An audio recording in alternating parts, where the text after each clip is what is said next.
Welcome है ma'am, आपका स्वागत है। प्लीज आप आए, मंच is yours. Thank you Dipali ji, thank you Vikas sir, thank you Anuj ji and thank you doctor Mundra.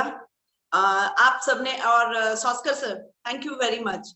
सॉस्कर sir अभी मेरे बारे में शायद कुछ जानते भी नहीं है ज्यादा, लेकिन धीरे धीरे शायद आज के सेशन के बाद वो मुझे जान जाएंगे। इसमें क्यों है ये सबका वाई क्लियर होना चाहिए। ऐसा नहीं है कि मेरे दोस्त ने बोला और मैं जुड़ गई, या फिर मुझे किसी पड़ोसी ने बताया और मैं जुड़ गई, ऐसा नहीं है। क्योंकि ये बहुत जरूरी है लाइफ में आगे बढ़ने के लिए। हम लोग सबके पास कोई ना कोई अपॉर्चुनिटी होनी चाहिए, और बहुत कम लोग एटमी को एज अ अपॉर्चुनिटी लेते हैं। मैंने एज अ अपॉर्चुनिटी ली, डॉक्टर मुंद्रा ने एज अ अपॉर्चुनिटी ली, क्योंकि मैं ये समझती हूँ कि लाइफ में आगे बढ़ने के लिए एक अपॉर्चुनिटी तो हमारा डोर नॉक करेगी, और उसके साथ साथ जितने लोग हमारे साथ होंगे उनकी किस्मत, उनकी दुआएं भी तो साथ चलेंगी, तो हम सक्सेस कैसे नहीं मिलेगी। हमें सबको सक्सेस मिल सकती है, ये एटमी के प्लेटफॉर्म से। बहुत सिंपल है। मैंने 2017 में नेटवर्किंग की थी पहली बार मुझे पता चला कि नेटवर्किंग नाम का भी कोई चिड़िया होती है दुनिया में। मैं बिल्कुल अनजान थी कि नेटवर्किंग भी कुछ होता है। 2017 में मुझे जब पता चला मैं बहुत एक्साइटेड थी। मैंने अपने हस्बैंड को बताया कि ऐसे ऐसे एक लेडी आई है और वो रोज मुझे परेशान कर रही है, लेकिन आज मैंने प्लान सुनना है और आप बैठिए। वो बोलते नहीं नहीं, मुझे नेटवर्किंग का पता है, मैं नहीं सुनूंगा, मुझे नहीं करना, तुम कर लो। मैं ठीक है, मैं सुन लेती हूँ, मैं करती हूँ।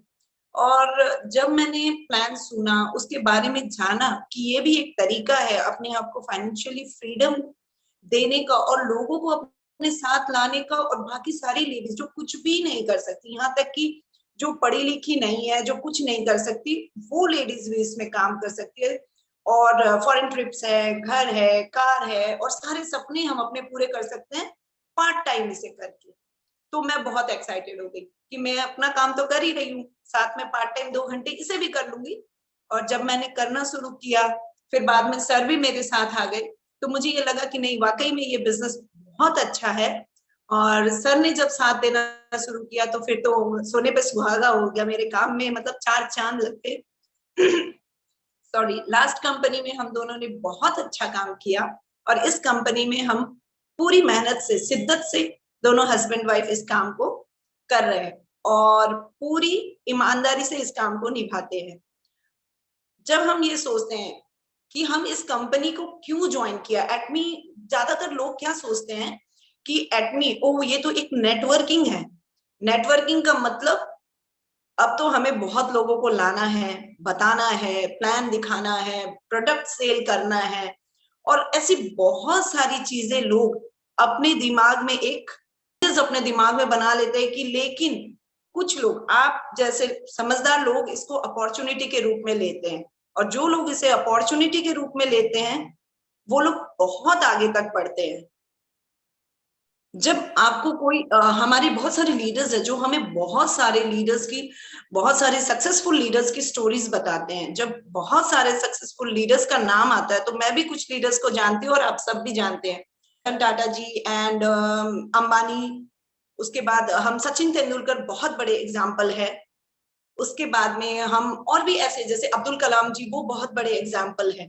सक्सेस, इन लोगों ने बहुत सक्सेस कमाई है, और सक्सेस के साथ साथ इन्होंने अपने आप को बहुत बड़ा रिकॉग्नाइजेशन भी दिया है, और ये रिकॉग्नाइजेशन के साथ साथ इन लोगों ने बहुत पैसे कमाए। तो पैसा तो इनकी बाय प्रोडक्ट है, इनकी सक्सेस का मतलब, जहां सक्सेस आएगा वहां रिकॉग्नाइजेशन भी आएगा, और पैसा तो इनका बाय प्रोडक्ट है। लेकिन हमें ये आज के सेशन में जानना बहुत जरूरी है कि इनको ये जो सक्सेस मिली है, सक्सेस एक बार मिलने से नहीं होता है, उसको बरकरार भी रखना पड़ता है। और ये जो इनको सक्सेस मिली है, ये सक्सेस को इन्होंने बरकरार कैसे रखा, ये हमें आज जानना है। और इसके लिए इन सब लोगों ने, जो ये सक्सेसफुल पर्सन है, अपनी लाइफ में इन्होंने कुछ ना कुछ ऐसी हैबिट्स डेवलप की है। हैबिट्स मतलब वो होती है जो हम रेगुलर बेसिस पे करें, जिसमें एक कंसिस्टेंसी हो। आज किया, कल नहीं किया, परसों किया, फिर 4 दिन नहीं किया, फिर 10 दिन किया। वो कंसिस्टेंसी वाले लोग कभी भी मेरे ख्याल से सक्सेसफुल नहीं हो सकते। और अगर एक बार सक्सेस मिल भी गई तो उसे बरकरार रखना मुश्किल है। इसीलिए इन लोगों से, जितने भी सक्सेसफुल लोगों से हम पूछते हैं, उनकी स्टोरीज के बारे में जानते हैं, तो हमें ये पता चलता है कि इन्होंने पर्टिकुलरली कुछ कार्डिनल रूल्स, कुछ हैबिट्स को फॉलो कर लिया, अपनी लाइफ में उसे डेवलप कर लिया, और फिर उसके बाद इन्होंने कभी पीछे मुड़ के नहीं देखा। अगर वही कुछ हैबिट्स, 4 से 5 हैबिट्स होती है जो हम अगर अपने अंदर डेवलप कर ले, तो हमें भी नेटवर्किंग करने के बाद में हमारा जो भी बिजनेस हम करते हैं उसमें वापस पीछे मुड़ के देखने की जरूरत नहीं पड़ेगी कभी भी। इसीलिए हम आज के सेशन में यही मैं आपको बताने जा रही हूँ कि वो क्या हैबिट्स हैं, वो क्या रूल्स है जो हमें फॉलो करने चाहिए ताकि हम लाइफ में सक्सेसफुल हो जाएं और हम सबके लिए एक एग्जाम्पल बने, सिर्फ अपने लिए नहीं, आगे चल के फ्यूचर में भी हमारे बच्चे और फिर उनके बच्चे भी, और हमारी जो कमिंग जनरेशन है, हमारे आसपास के जितने भी लोग हैं जो हमारे संपर्क में है, वो ये जाने कि इनकी कुछ पर्सनालिटी है, ये सक्सेसफुल है। और इसे जानने के लिए हम आज की कुछ हैबिट्स हैं वो हम देखते हैं और सुनते हैं क्या है वो। हम एटमी के बारे में जानते हैं कि एटमी क्या है। मैं बहुत छोटे में और सिंपल वर्ड्स में आपको बताती हूँ, कुछ वर्ड्स में, कि एटमी की कुछ प्रोफाइल के बारे में।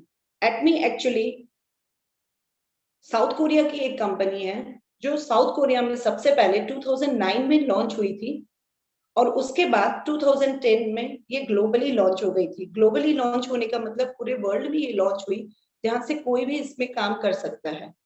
इसके सीईओ मिस्टर हेंगल पार्क हैं और ये वर्ल्ड में 11th रैंक रखती है। इसके प्रोडक्ट्स बहुत जानदार है, ये काम ही प्रोडक्ट पे करती है, और इनका main motto absolute quality and absolute price है। और इससे ज्यादा हमें एटमी में जानने की जरूरत इसलिए नहीं पड़ती है क्योंकि जिस कंपनी के प्रोडक्ट बोलते हैं वहां बिजनेस अपने आप रन होता है। अब हम जानते हैं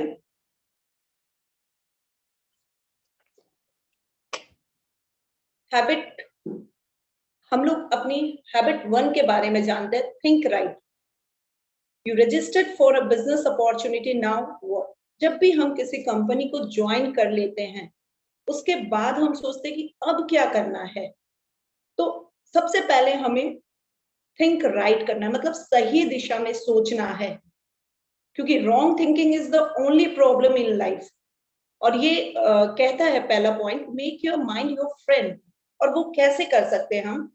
सबसे पहले हमने मैं एक बात बताती हूँ, सबसे पहले हमने एटमी को ज्वाइन किया और उसके बाद तुरंत हमें किसी को बताने की जरूरत नहीं है। किसी से भी कोई भी बात करने से पहले या इवन प्रोडक्ट भी परचेज करने से पहले हमें अपनी माइंड की ट्यूनिंग करनी चाहिए। क्यों करना चाहिए मैं बताती हूँ। क्या होता है कि जब हम प्रोडक्ट खरीद लेते हैं या फिर अननोइंगली कंपनी के बारे में हम किसी और को बताने चल पड़ते हैं, तो हमें नॉलेज नहीं होता है, और जब नॉलेज नहीं होता है वो ज्यादा खतरनाक हो जाता है। तब हमें क्या होता है, ना हम बिजनेस सेल कर सकते हैं ना प्रोडक्ट सेल कर सकते हैं, वो ज्यादा मुश्किल होता है। इसीलिए सबसे पहले क्या जानना चाहिए, कंपनी के बारे में जानना चाहिए, and in the right way. जब हम राइट वे में थिंक करेंगे तो होगा क्या, सबसे पहले हमें अपनी माइंड की ट्यूनिंग करनी होती है। जैसे पहले एक रेडियोस होते थे, रेडियोस की फ्रीक्वेंसी जो होती है, फ्रीक्वेंसी को हम तब तक हम रेडियो को फाइन ट्यूनिंग करते थे जब तक हमें वो वाला फ्रीक्वेंसी नहीं मिल जाता था जो हमें चाहिए, ताकि आवाज बहुत क्लियरली हमें सुने। वैसे ही जो भी चीज हमें कंपनी के बारे में पता हो या प्रोडक्ट के बारे में नॉलेज हो, वो वेरी फाइन हो, ताकि हम जब भी किसी को बताएं तो वेरी फाइनली उसे बता पाए कि एक एक शब्द जो हम अपने प्रोडक्ट के बारे में, अपनी प्लान के बारे में, अपनी कंपनी के बारे में बताएं वो बिल्कुल करेक्ट हो। इसीलिए हमें अपनी माइंड की ट्यूनिंग बहुत जरूरी है। अगर हम देखेंगे तो जैसे हम इसमें लिखा हुआ wrong thinking is the only problem in life. अगर हम देखेंगे तो भगवत गीता जो सबसे पुरानी हमारी बुक है, होली बुक है, जो चैप्टर है वो क्या कहता है, पहला लेसन, कि wrong thinking is the only problem in life. भगवान कृष्ण कहते हैं कि हमारा जीवन अगर सही ढंग से नहीं चल रहा है जैसा हम चाहते हैं, इसका मतलब क्या है कि हमारी थिंकिंग को हमें चेंज करना है। थिंकिंग को चेंज करने के लिए सबसे पहले अपने माइंड को अपना दोस्त बनाना है, उसे एनिमी नहीं बनाना है। जैसे एक एग्जाम्पल है कि माइंड को कैसे हम अपना दोस्त बनाएं। अगर हम कुछ करना चाहते हैं लेकिन हमारा माइंड उसके लिए तैयार नहीं है तो वो काम कभी भी नहीं हो सकता। और अगर हम चाहते हैं कि हमारा काम हो जाए और हमारी लाइफ एकदम उन पॉसिबिलिटीज में पहुंचे जहां हम चाहते हैं, तो हमें अपने माइंड को सही दिशा में सोचने में लगाना चाहिए। एडमंड हिलेरी को सब जानते हैं। एडमंड हिलेरी वो पर्सन है जिसने सबसे पहली बार माउंट एवरेस्ट को कनकर किया था, यानी कि माउंट एवरेस्ट पे सबसे पहले चढ़ाई की थी। जब एडमंड हिलेरी माउंट एवरेस्ट को कनकर करने के बाद वापस जब लौटे तो बहुत सारे लोग, प्रेस, न्यूज़पेपर्स और बहुत सारे लोगों ने उनको सवाल किया, क्या माउंट एवरेस्ट को कनकर करना बहुत मुश्किल था? लेकिन उन्होंने कहा नहीं, माउंट एवरेस्ट को कनकर करना मुश्किल नहीं था, मुश्किल था मेरे माइंड को कनकर करना। जब मैंने एक बार अपने माइंड को कनकर कर लिया, उसके बाद मैंने कभी पीछे मुड़ के नहीं देखा कि आगे क्या है, कितनी ठंड है, ऑक्सीजन लेवल कितना कम है, मैं कर पाऊंगा या नहीं। मेरे दिमाग में एक ही बात थी कि मैं कर लूंगा और मैंने कर दिखाया। इसीलिए जब वो माउंट एवरेस्ट की चढ़ाई अगर हमारे दिमाग की बदौलत हो सकती है अपने माइंड को फ्रेंड बनाने से, तो बाकी चीजें तो बहुत छोटी छोटी है। क्योंकि माउंट एवरेस्ट चढ़ना इतना आसान नहीं है, लेकिन उन्होंने उसे भी आसान बना दिया। हमारी इस माइंड के लिए हमें प्रत्येक दिन कोशिश करनी चाहिए कि हम सक्सेस मिले हमें। और सक्सेस के लिए क्या चाहिए होता है? हमारे माइंड को फ्रेंडली बनाना। लेकिन अब ये बोलते हैं कि माइंड को कैसे फ्रेंड बनाएं, तो माइंड, अपने माइंड को तो हम अपने मेरे ख्याल से हमें सबको अपने आप से बातें करनी चाहिए, अपने माइंड से बातें करनी चाहिए और उसे कुछ ऑटो सजेशन देना चाहिए। हमें खुद को, अपने माइंड को कुछ ऑटो सजेशन, मतलब जो अपने आप से सजेशन हम देते हैं, कुछ अपने बारे में अच्छी अच्छी बातें बोलनी चाहिए। जैसे मैं बहुत हम्बल हूँ, आई am a very good person, मैं बहुत अच्छा इंसान हूँ, मैं बहुत दयावान हूँ। और क्योंकि जैसे जैसे हम अपने माइंड को ऑटो सजेशन देने लग जाएंगे, माइंड का काम क्या होता है, साइंस के हिसाब से भी माइंड आपके पूरी बॉडी को क्या करता है, मैसेज भेजता है। तो वैसे ही वो मैसेज देने लग जाएगा हमारी पूरी बॉडी को, हार्ट को। बॉडी हमें क्या मैसेज देने लग जाएगी कि you are a very wonderful person. हमें बार बार जब ये मैसेज मिलने लग जाएगा कि I am a very wonderful person, you are a very wonderful person, तो आज आपकी ये जो जर्नी है एटमी की, वो बहुत आसान हो जाएगी। क्योंकि उस वक्त जब हम ये फील होने लग जाएगी मैं बहुत वंडरफुल हूँ, मैं कुछ भी कर सकता हूँ, मुझे लोगों की हेल्प करनी है, तो क्या होगा, हमारी सोचने की राइट थिंकिंग हमारी राइट हो जाएगी और जर्नी एटमी की बहुत आसान हो जाएगी। थिंक राइट करने का ये बहुत बड़ा फायदा है। और हमारी second habit, establish your purpose and ask why every day. जैसे अर्जुन का पर्पस था, your why will help you face challenge. Ask why every day. हमें अपना व्हाई जानना बहुत जरूरी है। हम किस पर्पस के लिए काम कर रहे हैं ये जानना बहुत ही जरूरी है। मैं नहीं कहती कि व्हाई बार बार पूछते रहने से हमें सक्सेस मिल जाएगी, लेकिन ये फर्स्ट स्टेप है, डोर ओपनिंग स्टेप कहते हैं हम इसे। डोर ओपनिंग स्टेप क्यों? हम जब किसी के भी घर में जाते हैं तो हम उसके घर में कहीं से भी एंटर नहीं कर सकते। उस घर में एंटर करने के लिए हमें या तो बेल बजाना पड़ेगा या नॉक करने पड़ेगा। जब हम नॉक करेंगे या बेल बजाएंगे तो सामने वाला डोर ओपन करेगा।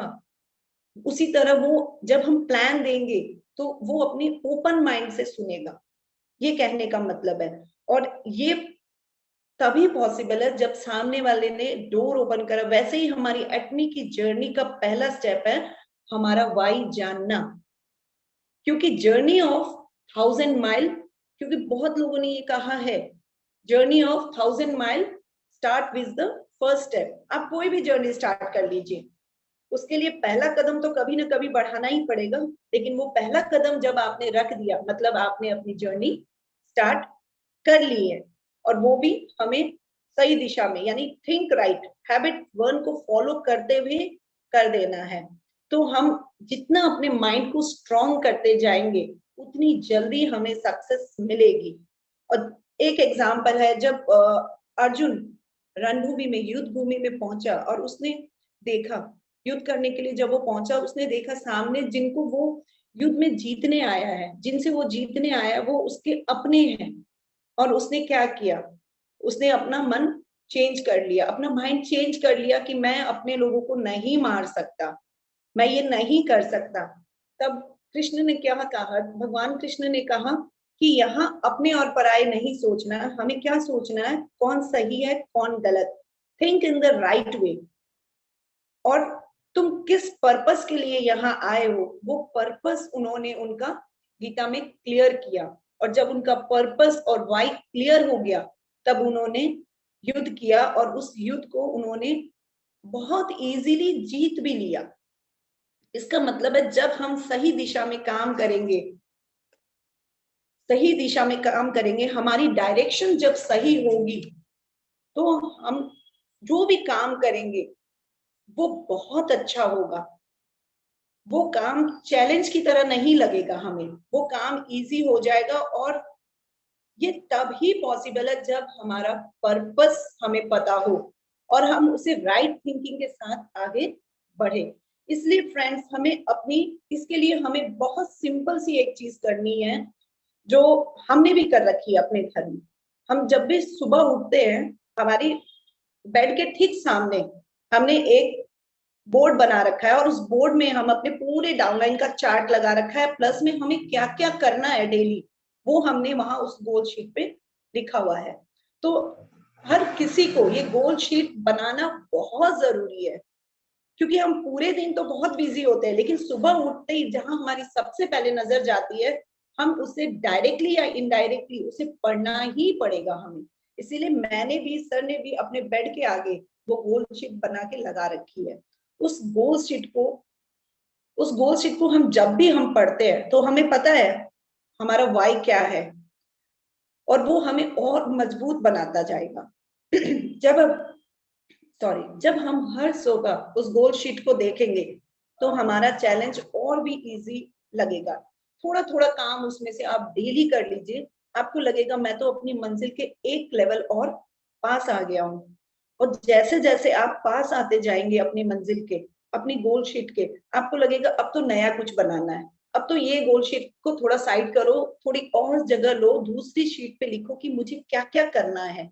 और यही सोच के साथ जब हम आगे बढ़ेंगे तो डेफिनेटली, नो डाउट, डेफिनेटली हमें सक्सेस मिलेगी मिलेगी।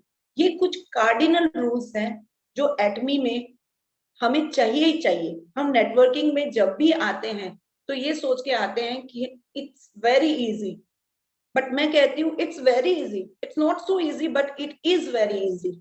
You can make it easy जब हम उस पे डेली काम करना शुरू कर देंगे। जब हम किसी भी चीज पे डेली काम करना शुरू करते हैं तो वो चीज बहुत आसान हो जाती है। अब मैं चलूंगी अपनी थर्ड हैबिट की तरफ। Third habit, habit of surrendering. Surrendering मतलब समर्पण। जब हम किसी के सामने समर्पण करते हैं तो वो समर्पण कैसा होना चाहिए, आधा अधूरा या कंप्लीट। क्योंकि आधा अधूरा समर्पण हम जब भी करते हैं हम डाउट में रहते हैं, हमें डाउट में नहीं रहना है।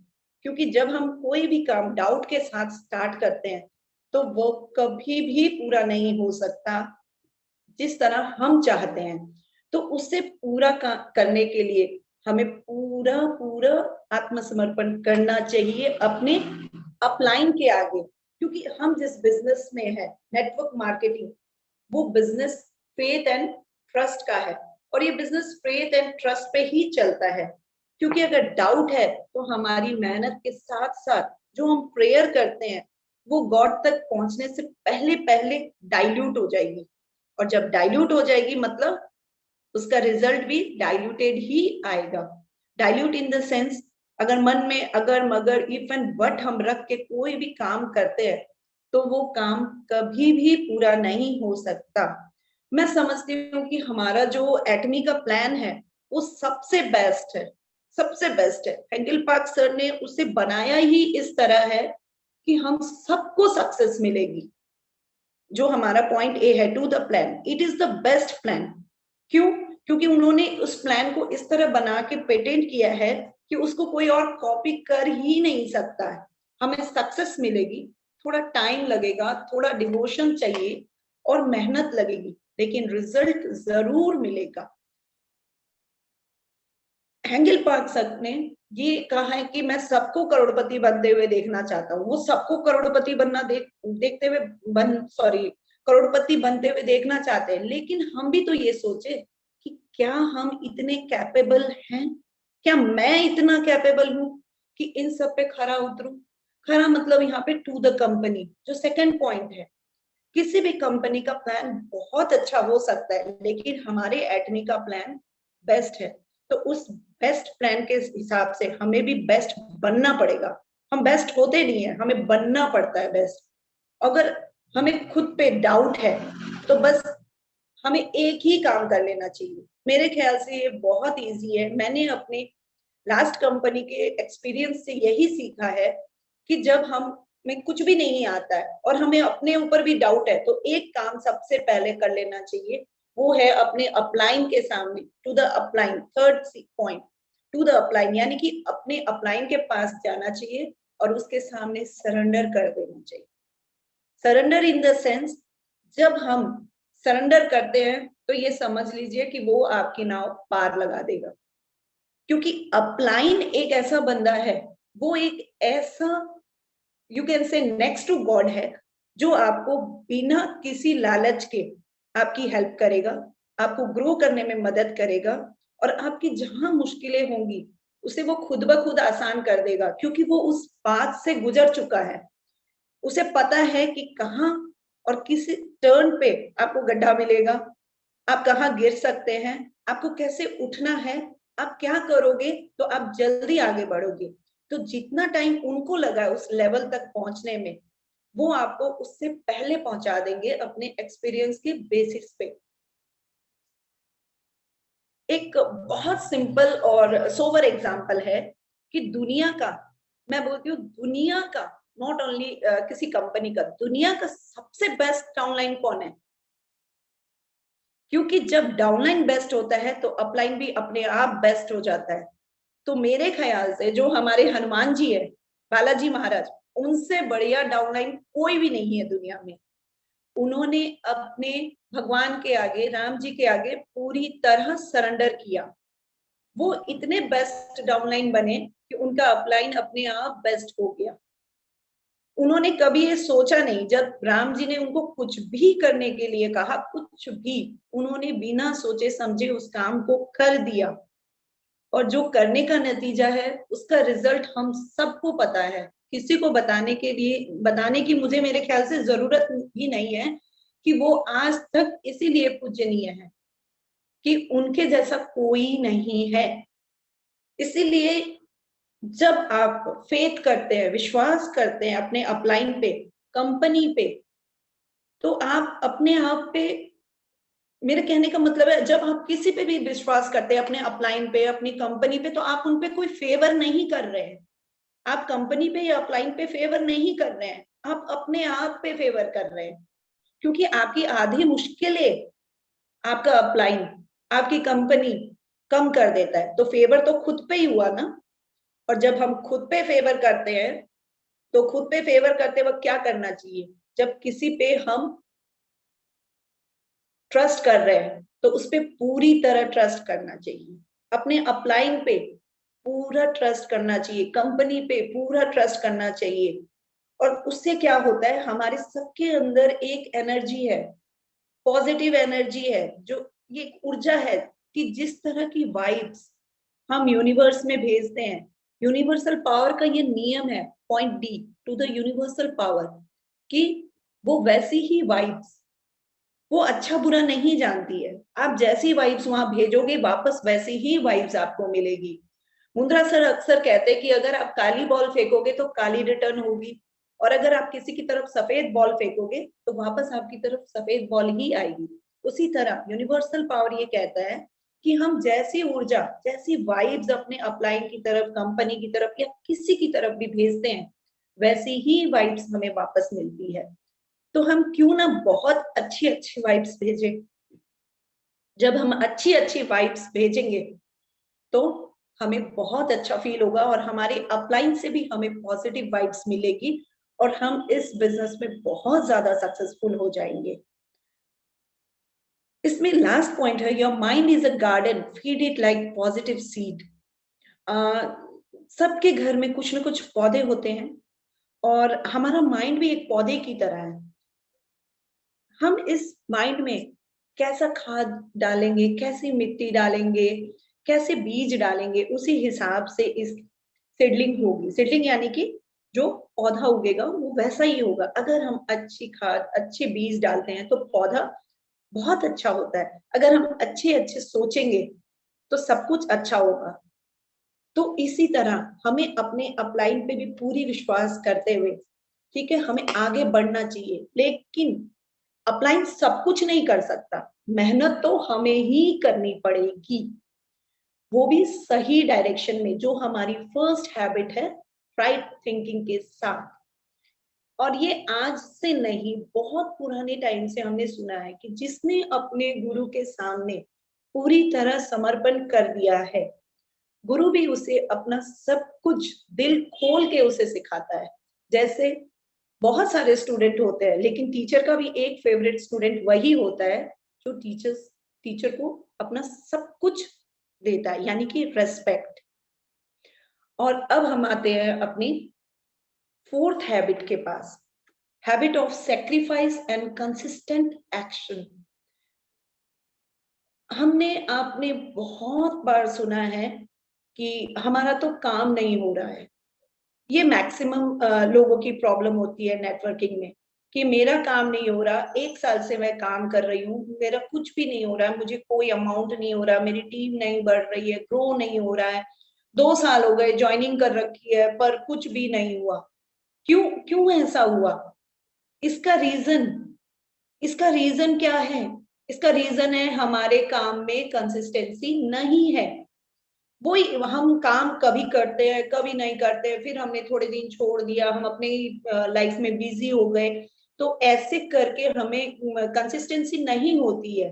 जब कंसिस्टेंसी नहीं होगी तो हमें सफलता भी नहीं मिलती है। हमें एक बात, ज्वाइनिंग के साथ ही, ज्वाइनिंग के टाइम पे जब हम ज्वाइनिंग करते हैं, कंपनी में रजिस्ट्रेशन कर लेते हैं, उसी वक्त हमारे दिमाग में ये क्लियर हो जाना चाहिए, हमारे दिमाग में ये क्लियर कर लेनी चाहिए हमें कि हम जिस बिजनेस में है, नेटवर्क मार्केटिंग, वो 1 मिनट का, 1 दिन का, 1 हफ्ते का, 1 महीने का या 1 साल का काम नहीं है कि उसमें तुरंत सक्सेस मिल जाएगी। ये एक लॉन्ग टर्म गेम है। लॉन्ग टर्म गेम, जैसे 5 साल में जो सरकार बननी होती है वो 5 साल के लिए, उसे भी 5 साल मिलते हैं अपना काम दिखाने के लिए, उसे अपना काम करने के लिए 5 साल मिलते हैं। तो हम तो अपनी पूरी लाइफ के लिए इसमें आए हैं, अपनी पूरी लाइफ को संवारने के लिए इसमें आए हैं। तो हम 1 महीने, 1 दिन, 2 दिन या साल भर में कैसे ये बोल सकते हैं कि मेरा काम नहीं हुआ है?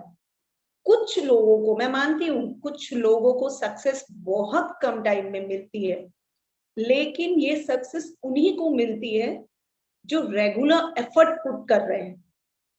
उनके एफर्ट्स अलग है, उनकी कंसिस्टेंसी अलग है, वो हमसे ज्यादा मेहनत कर रहे हैं हो सकता है, पर इसका मतलब ये नहीं है कि हमें सक्सेस नहीं मिलेगी। अगर हम थोड़ा थोड़ा रेगुलर बेसिस पे भी स्मॉल थिंग, स्मॉल एक्शंस करते रहे तो हमें भी सक्सेस मिलती है। इस जैसे हम बहुत सारे, एक क्लास है, उस क्लास में बहुत सारे स्टूडेंट होते हैं, लेकिन पोजीशंस 1 से लेके जो 5 तक की पोजीशन होती है वो 5 बच्चों को ही मिलती है। ऐसा क्यों? सब बच्चों को तो नहीं मिलती है, 50 बच्चे होते हैं, 60 बच्चे होते हैं क्लास में। लेकिन इसका मतलब ये नहीं है कि वो बच्चे फेलियर है। वो फेलियर नहीं है, वो भी थोड़ा थोड़ा एक्शन करते रहते हैं। इसीलिए लाइफ में जब वो आगे बढ़ते हैं वो भी सक्सेसफुल होते हैं धीरे धीरे, लेकिन वो सक्सेसफुल होते हैं, चाहे जल्दबाजी में ना हो, जल्दी ना हो, पर धीरे धीरे वो भी सक्सेस की तरफ मूव कर जाते हैं और अपनी लाइफ में बहुत अच्छा करते हैं। और जब बहुत अच्छा करने लग जाते हैं तो हम बोलते हैं इसने तो कुछ ना कुछ बहुत जल्दी जल्दी में किया हो, लेकिन ऐसा नहीं है। उसने बस एक ही चीज की थी, अपनी मेहनत नहीं छोड़ी और कंसिस्टेंटली कंसिस्टेंटली अपने एक्शन करता रहा। वैसे ही हमारे ये बिजनेस में हम ये कहते हैं कि ये हमारा जो बिजनेस है ये हाउसवाइफ का बिजनेस है। हाउसवाइफ इसे कर सकती है, जो जॉब पे जाते हैं वो भी इसे पार्ट टाइम कर सकते हैं। डॉक्टर्स, इंजीनियर, हमारे अनुज सर की तरह जो पुलिस विभाग में है वो भी पार्ट टाइम इसे करते हैं। तो मतलब वो फुल टाइम इसे नहीं कर रहे हैं, पार्ट टाइम कर रहे हैं। तो पार्ट टाइम करने का मतलब क्या होता है, आप अपने अदर काम भी कर रहे हैं और साथ में इसे भी ज्वाइन कर रहे हैं। जैसे मैं भी इसे पार्ट टाइम करती थी, तो लेकिन एक तो ये काम हम पार्ट टाइम करते हैं और उसमें भी हम इसे छोड़ छोड़ के अगर करेंगे, विदाउट रेगुलरिटी अगर हम इसे करेंगे, तो फिर इसमें सक्सेस हमें नहीं मिलेगी। अगर पार्ट टाइम काम को आप डेली पार्ट टाइम करने लग जाए तो हमें सक्सेस जरूर मिलेगी। ऑन डेली बेसिस काम होना चाहिए। अपनी मंजिल को पाने के लिए हमें कुछ डीएमओ देने चाहिए, आपको भी देने चाहिए। मैं कुछ डीएमओ मतलब यहाँ पे डेमो नहीं बोल रही हूँ, यहाँ मैं बोल रही हूँ daily method of operation. Daily method of operation में डेली हमें कुछ हैबिट्स रखनी चाहिए। जैसे हमें डेली एक यूट्यूब वीडियो देखना चाहिए, अपलाइन से बात करनी चाहिए, फ्यूचर प्लानिंग करनी चाहिए, अपने प्लान के बारे में जानिए, प्रोडक्ट्स के बारे में जानिए, अपने प्रोडक्ट्स की ताकत को पहचानिए, उसे रोज पढ़िए डेली। एटलीस्ट एक आदमी को आइदर प्लान के बारे में या प्रोडक्ट के बारे में समझाइए, उन्हें बताइए, अपने स्किल्स को बढ़ाइए। कहने का मतलब अपने स्किल्स को बढ़ाइए, उसे इतना डेवलप करिए, उसे इतना शार्प कर दीजिए कि आप कहीं पे भी जब बैठे हो और अपनी कंपनी के बारे में, प्लान के बारे में, प्रोडक्ट के बारे में जब आप बात कर रहे हो तो कोई भी आपको सुनते ही कन्विंस हो जाए। आपकी बातों में इतनी मिठास होनी चाहिए, आपको नो सुनने की भी हिम्मत होनी चाहिए उस वक्त। जब आप नो सुनने की हिम्मत रख लेंगे तो हाँ आपको हमेशा मिल जाएगी, क्योंकि उस वक्त आपके चेहरे पे जो भाव आएंगे नो सुनने पे, वो सामने वाला रीड नहीं कर पाएगा।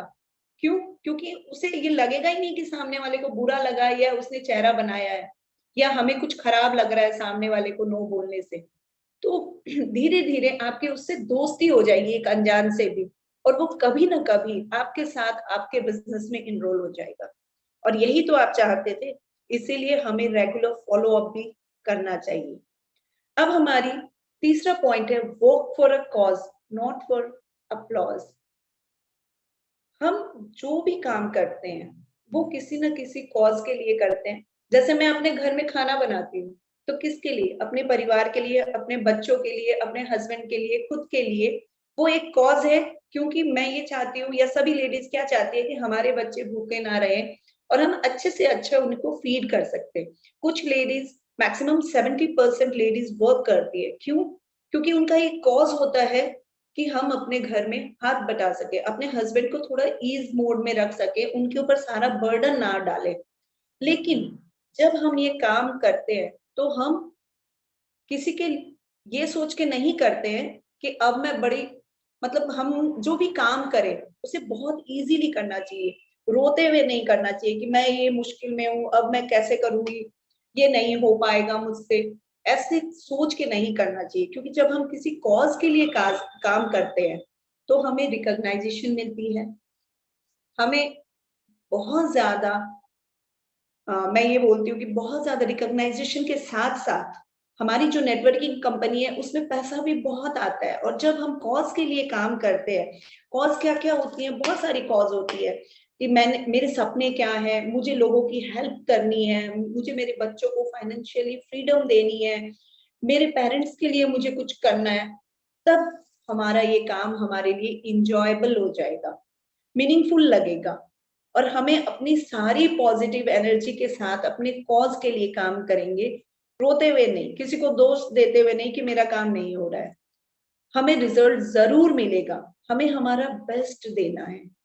दूसरा क्या कर रहे हैं वो हमें नहीं देखना है कि वो क्या कर रहा है या मेरे आसपास क्या हो रहा है, मेरे आसपास के लोग क्या कर रहे हैं, मेरी टीम में कौन क्या कर रहा है। हमें उन पॉलिटिक्स में नहीं जाना होता है, हमें बस सबको, सबके लिए, मेरे लिए भी और सबके लिए भी यही कार्डिनल रूल है कि आप अपना बेस्ट दीजिए, रिजल्ट अपने आप मिलेगा, सक्सेस अपने आप मिलेगी।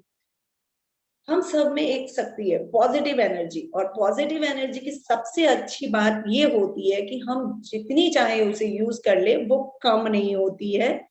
और जितने लोगों को हम इस पॉजिटिव एनर्जी के थ्रू सक्सेस दिलवाएंगे अपने डाउन में, जो डाउनलाइंस हम पे विश्वास करके आते हैं, अगर वो हम पे ट्रस्ट करते हैं और बहुत अच्छा एक जो डाउनलाइन के लिए हमारे मन में फीलिंग होती है, तो हम उसको क्या चाहते हैं कि हम अपलाइंस ये चाहते हैं कि मेरा डाउनलाइन बहुत सक्सेसफुल हो, उससे बहुत वो इनकम आए, उसे कार, फॉरेन ट्रिप्स, हाउस, उसके सारे सपने पूरे हो। और जब हम ये सारे पूरे करते जाते हैं तो हमारे सपने अपने आप ऑटो मोड में पूरे हो जाते हैं, हमें उसके लिए अलग से मेहनत करने की जरूरत नहीं है। मेरा ये मानना है, मैं ये समझती हूँ कि नेटवर्क मार्केटिंग से अच्छा बिजनेस कुछ भी नहीं है, क्योंकि ये एक ऐसा बिजनेस है जिसमें हमें अप्लॉज, अप्लॉज मतलब यहाँ रिकॉग्नाइजेशन, रिकॉग्नाइजेशन तो मिलती ही मिलती है, प्लस में दुआएं हमें बोनस है। इसमें इतनी दुआएं मिलती हैं, वो सारी हमारे लिए एक बोनस है, और दुआएं कहीं पे भी काम करके या पैसों से हमें नहीं मिल सकती। नेटवर्क मार्केटिंग में जब कोई भी सक्सेसफुल होता है तो वो अपने अपलाइन को रिगार्ड करता है, यही सबसे बड़े बोनस होता है हमारे लिए। और जब भी हम कुछ भी काम करते हैं उसे ऐसे करना चाहिए कि वो मेरा है, किसी और का नहीं है, और उसके लिए हमें बहुत सारी सेक्रीफाइस भी करनी पड़ती है। जो ये है हैबिट ऑफ सेक्रीफाइस, ये क्या होता है कि एक एग्जांपल देखते हैं कि एक ओलंपिक होता है, ओलंपिक 5 साल में एक बार होता है, और उसमें एक रनर रेस के लिए दौड़ता है। जब वो दौड़ता है तो वो किस लिए दौड़ता है? गोल्ड मेडल के लिए। दौड़ तो एक ही दिन होती है ओलंपिक में, और वो गोल्ड मेडल हासिल करने के लिए 5 साल रेगुलर कंसिस्टेंटली एक्शन करता है, प्रैक्टिस करता है, अपनी सारी लग्जरी को सेक्रीफाइस कर देता है, अपने आराम को वो त्याग देता है। क्यों?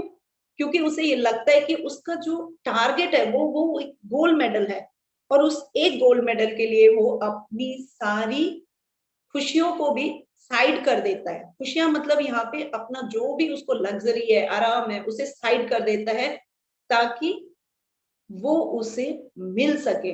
और जो लोग इतनी अच्छी कंसिस्टेंट मेहनत करते हैं विद सेक्रीफाइस पॉजिटिव वे में, उनको हमेशा सक्सेस मिलती ही मिलती है।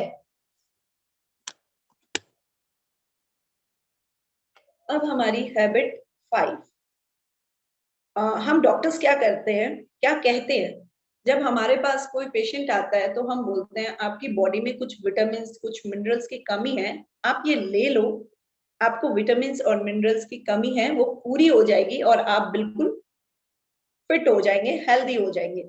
इसी तरह नेटवर्क मार्केटिंग के भी कुछ विटामिन है, विटामिन ए, और इसे हमें डेली लेना चाहिए। ये विटामिन ए क्या क्या है? ए एक्सेप्ट, ए एडजस्ट और ए एप्रिशिएट। इसमें 3 विटामिन है, एक्सेप्ट, एडजस्ट, एप्रिशिएट। फ्रेंड्स, हम सब जिस बिजनेस में हैं वो रिलेशनशिप और सेल्स का भी बिजनेस है, फेथ और ट्रस्ट का तो है ही, रिलेशनशिप का सबसे बड़ा बिजनेस है। यहाँ हमें बहुत ज्यादा रिलेशनशिप और बॉन्डिंग बनानी होती है। ये बिजनेस शॉप की तरह नहीं है कि कस्टमर आया, हमने प्रोडक्ट दे दिया, सेल कर दिया और वो चला गया और बस हो गया। यहाँ ऐसा नहीं होता। यहाँ हमें अपने हर टीम मेंबर को एक्सेप्ट करना पड़ता है, यहाँ टीम के साथ काम करना पड़ता है, क्योंकि सबका काम करने का तरीका अलग है। जैसे किसी भी ऑफिस में बहुत सारे लोग होते हैं और उन सबका काम करने का तरीका अलग अलग होता है, लेकिन बॉस सबको एक्सेप्ट करता है, उनको अप्रिशिएट करता है, उनमें तालमेल बिठाता है, तभी वो ऑफिस ग्रोथ करती है, तभी वो कंपनी ग्रोथ करती है। और ऐसा ही हमारे नेटवर्क मार्केटिंग में भी है। यहाँ हमें अलग अलग तरह के लोग मिलेंगे जिनकी अलग अलग क्वालिटी होती है, उसे हम क्वालिटी ही कहते हैं। कि हर ऐसे लोग मिलेंगे जिनमें सबकी अपनी खासियत होगी, कोई प्लान में अच्छा है, कोई प्रोडक्ट डेमोन्स्ट्रेशन में अच्छा है, कोई कन्विंसिंग पावर किसी में बहुत अच्छा है, कोई न्यू प्रोस्पेक्टिंग में, ज्वाइनिंग में बहुत अच्छा है। सब में कुछ ना कुछ अच्छा होता है। अगर बाई चांस, मैं बोलती हूँ बाई चांस किसी में कुछ भी नहीं है, तो भी उसे अप्रिशिएट करिए, क्योंकि इसका एक जीता जाता लाइव एग्जांपल है मेरी एक डाउनलाइन, जो लास्ट 6 मंथ उन्होंने कुछ भी काम नहीं किया, लेकिन धीरे धीरे धीरे जब मैं उनसे रिलेशनशिप बिल्ड करती चली गई, आज वो बहुत अच्छा काम कर रही हैं और एज में भी 60 के आसपास है और वो बहुत अच्छा काम करती है, बीमार होने के बाद भी बहुत अच्छा काम करती है, क्योंकि मैंने उनको टाइम दिया, उनसे रिलेशनशिप बिल्ड की, उनको एक्सेप्ट किया, उनको अपनी टीम में एडजस्ट किया, उनका ना करने को भी मैंने अप्रिशिएट किया। और जब हम अपने डाउनलाइन को किसी भी काम के लिए अप्रिशिएट करते हैं, तो वो बहुत ज्यादा इनहेंस हो जाता है, बहुत ज्यादा वो चार्ज हो जाएगा।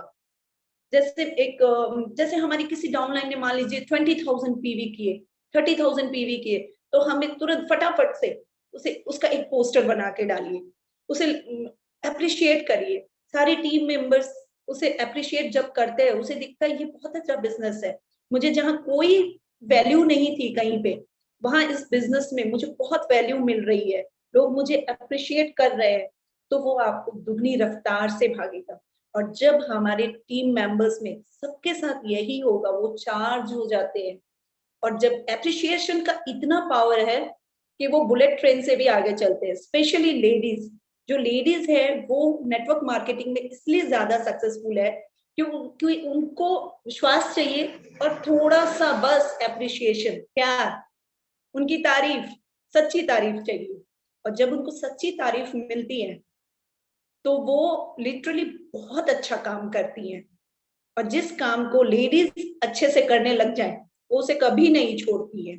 जैसे वो अपनी फैमिली को नहीं छोड़ती है, फिर वो नेटवर्क मार्केटिंग को भी कभी नहीं छोड़ती है। इसीलिए ये 3 विटामिन ए बहुत ज्यादा इंपॉर्टेंट होते हैं नेटवर्किंग में। अब है हैबिट 6। ये लास्ट हैबिट है जो हमें फॉलो करने हैं। लिटरली मैंने आपसे कहा था कि 4 से 5 हैबिट होती है जो अगर हम फॉलो कर ले अपनी लाइफ में, तो हमें सक्सेसफुल होने से कोई नहीं रोक सकता।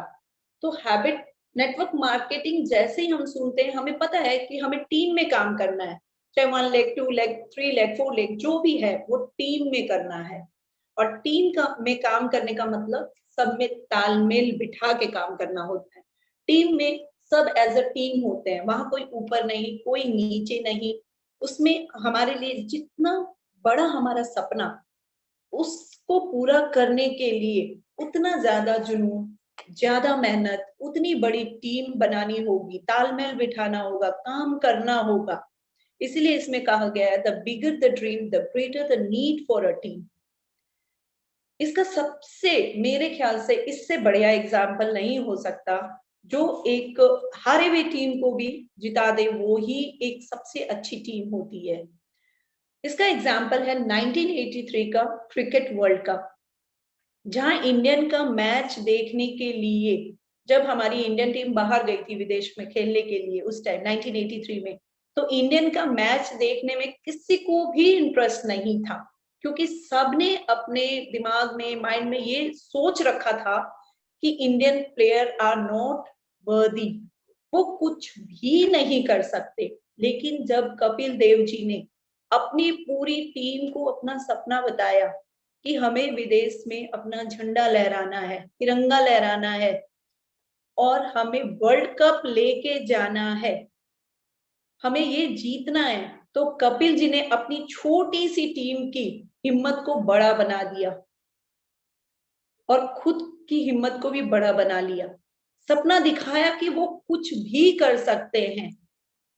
और फिर इंडियन टीम ने वो कर दिखाया जो किसी ने भी नहीं सोचा था। कपिल देव जी ने ये कहा कि हाँ, वेस्ट इंडीज टीम बहुत अच्छी है, नो डाउट बहुत अच्छी है, अपने अपोनेंट को उन्होंने कमजोर नहीं समझा था, वो बहुत अच्छी है, लेकिन है तो हमारी तरह ही इंसान, वो भी तो अच्छा खेल ही तो रहे हैं, सिर्फ खेलना ही तो अच्छा है, हम स्पोर्ट्समैनशिप के साथ में अच्छे से खेलेंगे, यानी कि दुगनी रफ्तार से खेलेंगे और साथ में अच्छा बर्ताव भी दिखाएंगे। और उनकी इसी बात ने, इसी सोच ने उस इम्पॉसिबल को भी पॉसिबल कर दिखाया। अकेले नहीं, पूरी टीम के साथ, और साथ साथ वो भी साबित किया कि ये उनके अकेले का नहीं, पूरी टीम का ड्रीम है। इसीलिए इसे हम सबको मिलकर पूरा करना होगा। और उस टीम ने वो वर्ल्ड रिकॉर्ड बनाया जो किसी ने सपने में भी नहीं सोचा था। और आज तक हम 1983 के वर्ल्ड कप को कभी नहीं भूलते हैं। मैं छोटी थी, मैंने वर्ल्ड कप 1983 का देखा था, बाद में रिकैप में भी देखा है मैंने, और मेरे ख्याल से जो मूवी आई 1983, जिन्होंने नहीं देखा उनको वो मूवी देखनी चाहिए, तो उन्हें समझ में आएगा एक्चुअली टीम वर्क क्या होती है। और जब हम टीम के साथ काम करते हैं तो वहां कुछ भी इफ एंड बट्स नहीं होते हैं, टीम में सब बराबर होते हैं। और जब सब बराबर मान के हम चलते हैं तो काम बहुत अच्छा होता है, सक्सेस बहुत अच्छी होती है। वो एक अकेले की लीडर की जीत नहीं होती है, सबकी जीत होती है। इसीलिए मैं कहती हूँ it's not my way, your way और आवर वे। इसीलिए at me is the only way, at me is the only way, my way, your way, our way, and our way to success to be multi-millionaire, for our success to multi-millionaire for the upcoming generation too. और इसी के साथ मैं अपनी meeting की जो habits है मैंने वो कंप्लीट किए हैं। हो सकता है कि आपको बहुत सारी चीजें थोड़ी डिफरेंट लगी हो, लेकिन यही सच है कि हम कुछ भी कर सकते हैं। Thank you.